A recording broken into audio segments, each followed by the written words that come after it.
you in English, Anna? No, perfect. I recommend it. Okay. On behalf of my graduated colleagues, I would like to remind that we are finally doctors.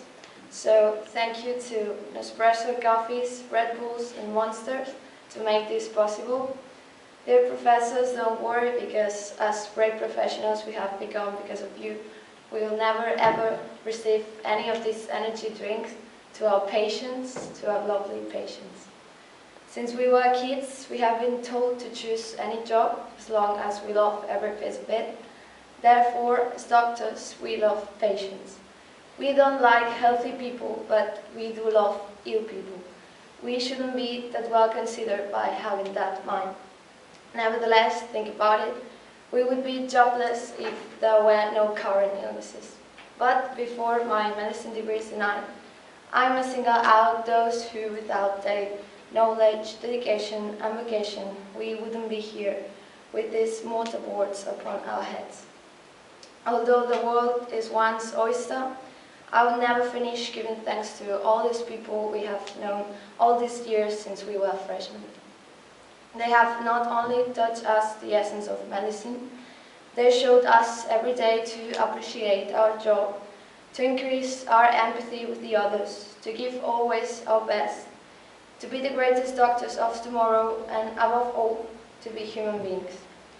If we have matured during these 6 years, it's because of them, because of their discipline and respect with everybody and everything.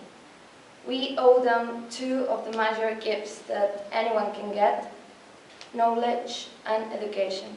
And due to them, now we are the only owners of two of the fewest things that cannot be stolen by anyone. We ought to feel fortunate and pleased not only with what they try to give us, but also with our tenacity and our decision of not letting pass this chance by and making it ours. As it is pointed so well, there was no day anyone went to sleep without more content in their brains, not even on holidays. Do you remember those days when Professor wished us a good Christmas holidays? Yeah, everybody believed it was pure sarcasm. We worked hard, but all the 6 years were not an easy race. It was full of hard hurdles, but also plenty of runners who, together as a team, made the race difficulty lighter. It did not matter how slow we went, as long as we didn't stop. We can now say we overcame all the hurdles of this first stage. It's a long race, but our first step is taken. However, from now on, everything will be new. New professors, new colleagues, new classrooms, and new places.